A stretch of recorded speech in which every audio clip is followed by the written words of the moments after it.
கர்நாடகம் மற்றும் தமிழக நீர்பிடிப்பு பகுதிகளில் பெய்த மழையால் மேட்டூர் அணைக்கு வரக்கூடிய நீர்வரத்து அதிகரித்து வரும் நிலையில் நீர்வளத்துறை அதிகாரிகள் அணையின் 16 கண் மதகு பகுதியில் ஆய்வு மேற்கொண்டனர். இதுகுறித்த விவரங்களோடு இணைகிறார் செய்தியாளர் ராஜா. ராஜா, ஆய்விற்கு பிறகு அதிகாரிகள் தரப்பில் கூறப்பட்டது என விரிவான விவரங்களை வழங்கலாம்.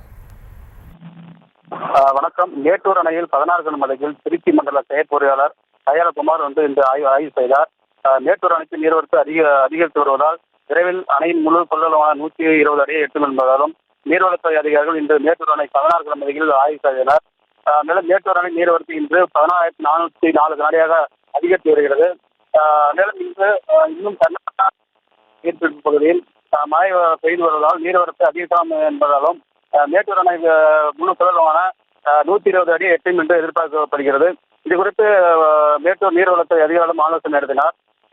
மேலும் திருச்சி மண்டல செயற்பொறியாளர் தயாலகுமார் கூறுகையில், தற்போது வரை மேட்டூர் அணையில் காவிரி டெல்டா பாசன வசதிக்கு 1000 கனஅடி நீர் திறக்கப்படுகிறது. இதனால் டெல்டா மாவட்டங்களுக்கு 18 லட்சம் ஹெக்டேர் விவசாய நிலங்கள் பாசன வசதி பெறுகிறது என்று தெரிவித்தார்.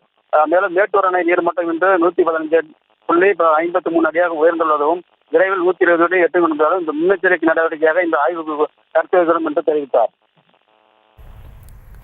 விவரங்களுக்கு நன்றி ராஜா.